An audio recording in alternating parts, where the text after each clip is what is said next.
Dans ce nouveau programme, je vais vous commenter l'épisode 84 de votre série américaine Portée disparue. Let's go! Tout commence avec Presigno qui fait des recherches avec Gisela. Mais ils ne parviennent pas à retrouver une seule preuve. Presigno en a assez de Cristobal. Tout tourne autour de lui, alors qu'il a tout fichu en l'air. Gisela essaie de le ramener à la raison, mais ce dernier n'en peut plus que tout soit en sa faveur.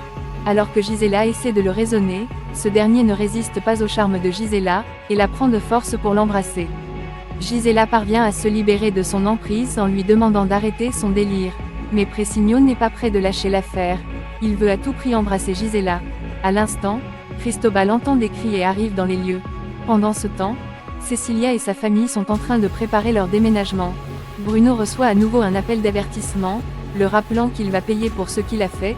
Sa fille le trouve bizarre après cet appel. De l'autre côté, Cristobal veut des explications sur ce qui se passe. Gisela se plaint en disant que Presigno s'est jeté sur elle pour l'embrasser de force. Et là, Cristobal s'en prend directement à Presigno. Il ne supporte plus son manque de respect et le désordre qu'il apporte dans ce commissariat. Plus tard, Jean-Gabriel et Nicolas demandent à Mariano de revenir sur sa décision concernant Cecilia. Ils veulent que Mariano la réintègre dans l'entreprise, bien qu'elle ne soit pas au courant de leur venue par ici. Et là, Mariano leur demande s'il pense vraiment qu'il pardonnera celle qui soutient l'assassin de sa fille. Jean-Gabriel insiste que Mariano devrait la laisser aller en voyage avec son mari en paix. Il doit le faire parce que c'est sa sœur. Et là, Mariano leur répond que c'était sa sœur, maintenant elle ne l'est plus. Et s'il continue à défendre Cecilia, ils cesseront tous les deux d'être ses amis. De son côté, Dana est anxieuse. Elle continue de faire des recherches de son côté pour essayer de démasquer l'assassin d'Elisa, via les photos qu'elle possède en main. Subitement la porte de la chambre se referme toute seule. Et là, Dana se précipite pour ouvrir, mais rien ne marche. Une situation très stressante pour elle. De leur côté, le commandant trouve Presigno très jaloux, et dingue de Gisela. Ce qui explique ses réactions soudaines. D'un coup, Cristobal propose de démissionner immédiatement. Gisela trouve ce comportement complètement fou. Elle se demande pourquoi le commandant ne fait rien contre cela, mais ce dernier lui dit qu'il n'y peut rien. Gisela ne pige rien de ce qui se passe, et essaie d'empêcher Cristobal de commettre une folie. Le commandant semble être fier de la décision de Cristobal. Gisela est perdue. Le procureur arrive et demande ce qui se passe. Cette dernière réplique que Cristobal vient de signer sa démission. Il est complètement fou. Ce dernier se dirige à l'extérieur pour se confronter à Presigno. Presigno lui dit qu'il ne lui doit aucune explication. Et là, Cristobal pète un câble et l'attaque en premier. Il lui rappelle qu'il n'est qu'un pauvre minable, ne méritant pas d'être policier. Par la suite, les deux s'affrontent dans un combat singulier. Cristobal le frappe violemment et l'immobilise. Presigno ne parvient pas à se défendre et subit. À la fin, Cristobal remporte le duel et Presigno est vaincu. De son côté, la domestique parvient à ouvrir la porte à Dana. Ses enfants arrivent et lui demandent si tout va bien. Cette dernière leur dit que quelqu'un est venu bloquer la porte. Ses filles semblent ne pas connaître à qui elle fait allusion. Dana ne comprend rien à rien sur ce qui se passe dans cette maison. De son côté, Cristobal retourne au commissariat et reprend son poste. Gisela est curieuse de savoir pourquoi elle a une blessure à la main. Ce dernier réplique qu'il s'est fait mal en bas, rien de grave. Gisela ne comprend rien, alors que le reste de la bande semble piger ce que vient de faire Cristobal. De l'autre côté, Cecilia se plaint en disant que ni elle ni sa sœur n'a signé aucun document, permettant à Mariano de décider de tout. Felipe lui fait comprendre que Mariano leur ait fait signer un document lors du deuil de leur père, qui faisait en sorte qu'elle ne pouvait pas vendre leurs biens sans sa permission. Même si légalement, ces biens lui reviennent de droit. Mais le seul qui puisse les commercialiser c'est Mariano. Il a le dernier mot dessus. Et là, Cecilia se demande comment une telle chose soit possible sans sa permission. Plus tard, elle s'en va voir Mariano, et lui rappelle qu'il a trouvé la meilleure façon de l'humilier. Ce dernier lui dit qu'il va récupérer la présidence, et pour son info elle ne travaille plus ici. Cecilia se sent plutôt libre et chanceuse de ne plus avoir à travailler avec lui. Il rappelait sans cesse que la famille est importante, mais aujourd'hui il a trahi sa propre sœur. Mariano réplique qu'elle n'est pas la mieux placée pour oser parler de trahison.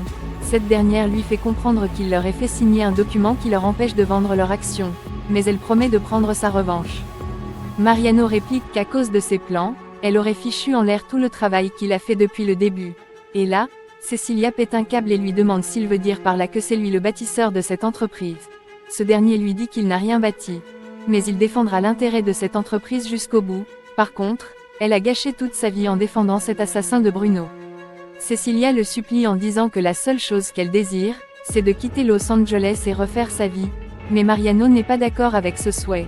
Et là, Cecilia le met à défi en disant qu'il peut bien l'empêcher de récupérer ses biens, par contre il ne pourra jamais l'empêcher de partir refaire sa vie. Ce dernier réplique qu'elle restera ici, et paiera en même temps avec son mari, concernant le mal qu'ils ont fait à Elisa. Cecilia se sent angoissée, et dit à Mariano que Bruno a été acquitté. Et donc, que Mariano la laisse vivre sa vie comme elle le souhaite. Mariano dit non, car Bruno ne doit s'échapper en aucun cas. Il doit payer pour abus et violence sur une mineure, même si techniquement son verdict a déjà été rendu. Et là, Cecilia pleure en disant à Mariano de ne pas lui faire cela, elle a le même sang qui coule dans ses veines. Mariano est d'accord qu'elle est son sang, mais elle défend sans cesse un assassin. Cecilia continue de le supplier en lui demandant de les laisser vivre en paix pour l'amour de leurs parents. Pour finir, Mariano lui dit qu'il n'oubliera jamais ce que Bruno a fait, il sera puni. Et là, Cecilia commence à faire du chantage émotionnel. Elle dit à Mariano qu'il était son modèle. Elle voulait faire pareil que lui. Mais toutes ces années passées à ses côtés n'ont servi à rien. Bruno est le père de ses enfants. Elle ne peut s'empêcher de le défendre. Mariano pour sa part lui rappelle qu'il est son grand frère, et jamais il n'aurait cru à une trahison aussi profonde venant d'elle. Et là, Cecilia pète un câble et rappelle à Mariano qu'elle n'est pas la seule personne à l'avoir trahi. Sa femme a couru dans les bras de Cristobal quand ça n'allait pas bien dans son ménage. Mariano devient furieux et lui demande de sortir immédiatement de son bureau. Pour terminer, Cecilia lui dit que son fidèle ami, son chien de garde Nicolas, en fait il couche avec Isabelle sa maîtresse. Et là, Mariano perd son sang-froid et n'arrive pas à digérer la nouvelle. Cecilia lui est craché son venin en plein visage. Après cette discussion, Mariano s'en va demander des comptes à Isabelle. Il veut savoir depuis quand ils couchent ensemble. Elle doit lui dire si cela a commencé quand les deux se voyaient déjà ou bien avant leur relation. Cette dernière lui dit que cela s'est produit quand Mariano est parti en voyage avec sa famille. Elle se sentait très seule, et puis Nicolas est venu et les deux ont commencé. Mariano veut se rassurer si en couchant avec lui, elle est tombée amoureuse. Cette dernière se sent un peu gênée par la question. Et en plus Mariano a décidé de refaire sa vie avec son époux. En retour, elle a aussi le droit de refaire sa vie, de tomber amoureuse de quelqu'un, et d'avoir une relation sérieuse. Mariano trouve qu'elle a parfaitement raison et ne force rien. Plus tard dans la nuit, Mariano s'en va chez Nicolas, afin de lui parler de cette relation avec Isabelle. Puis il lui demande le pourquoi il n'a jamais dit qu'il sortait avec Isabelle. Et là, Nicolas devient bouche bée. De son côté, Bruno ne cesse de penser aux paroles de Dana, comment elle le suppliait de dire la vérité à propos du meurtrier d'Elisa. Et cela le fait culpabiliser davantage. De l'autre côté, Nicolas demande pardon à Mariano de ne l'avoir pas informé plus tôt concernant sa relation avec Isabelle. Mais Mariano n'en croit pas que son choix soit Isabelle. Nicolas lui fait comprendre que sa relation avec Isabelle n'a abouti à rien, car il ne lui accordait suffisamment pas d'attention. Et là, Mariano veut savoir s'il la séduisait alors qu'elle était déjà avec lui. Ce dernier lui dit que cela s'est passé quand il n'était pas là. Mais aujourd'hui il est tombé éperdument amoureux de cette femme.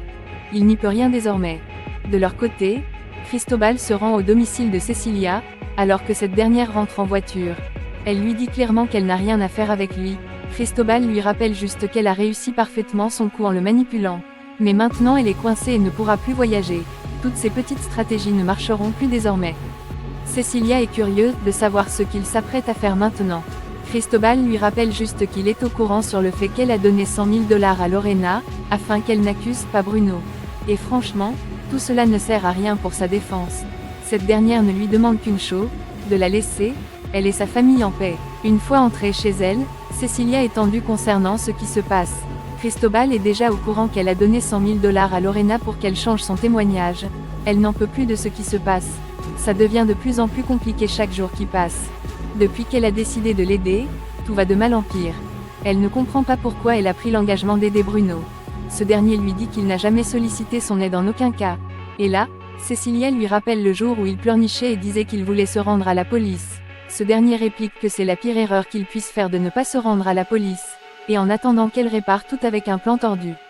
Cecilia trouve Bruno ingrat, car il ne serait pas libre sans elle à ses côtés. Elle a tout fait pour l'aider pour ne pourrisse pas en prison.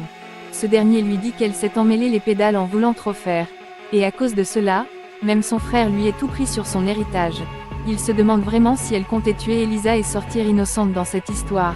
Cette dernière lui demande ce qu'il veut dire par là. Et là, Bruno lui avoue qu'il allait tout dire à Dana. Car il sait très bien que c'est elle qui a tiré sur Elisa. Bruno commence à presser Cecilia de lui dire de reconnaître qu'elle est l'assassin d'Elisa. Cette dernière se demande si Bruno a déjà perdu la raison pour lui parler de la sorte, mais Bruno lui fait comprendre que ça ne sert plus à rien de le cacher. Elle doit l'avouer afin qu'il ait enfin la conscience tranquille. Cette dernière lui dit qu'elle n'est pas prête d'accepter ce dont elle n'a aucune connaissance, juste pour lui faire plaisir. Bruno lui dit qu'il a passé son temps à réfléchir sur comment elle a fait pour joindre Elisa et la retrouver, quand il purgeait sa peine en prison. Et elle ne sortira pas d'ici, sans avoir reconnu qu'elle a tué Elisa. Il ne comprend pas comment elle a fait pour retrouver Elisa, mais il se rappelle qu'elle l'avait suivie quand il rendait visite à cette fille. Cecilia continue de nier tout ce que raconte Bruno. Ce dernier lui demande de se rappeler du jour où elle a tué Elisa. Ce jour-là, il était couché sur le lit complètement drogué. Et elle s'occupait de lui, puis elle a décidé de sortir. Mais avant, elle s'est dirigée au coffre-fort, car elle savait que c'est là-bas qu'il garde ses choses précieuses. Elle est parvenue à ouvrir le coffre facilement, juste en essayant la date d'anniversaire de Flore. En ouvrant, elle prit son arme. Elle était prête à tout. Puis elle s'est rendue au lieu où se trouve Elisa sans laisser de traces. Ensuite elle a ouvert la porte, en espérant trouver Elisa. Cette dernière est sortie en vitesse par l'autre porte. Elle a pris la fuite, en espérant trouver de l'aide. Mais à sa grande surprise, Cecilia est apparue de l'autre côté de la route, et a tendu son arme vers la pauvre Elisa. Elle n'a pas hésité à lui tirer dessus sans crainte. La pauvre est tombée dans un ravin. Sans doute, Cecilia est l'assassin d'Elisa. Bruno a fini par la démasquer. Et c'est la fin de ce programme. Partagez vos avis en commentaire. Abonnez-vous pour ne pas manquer la suite. See you soon.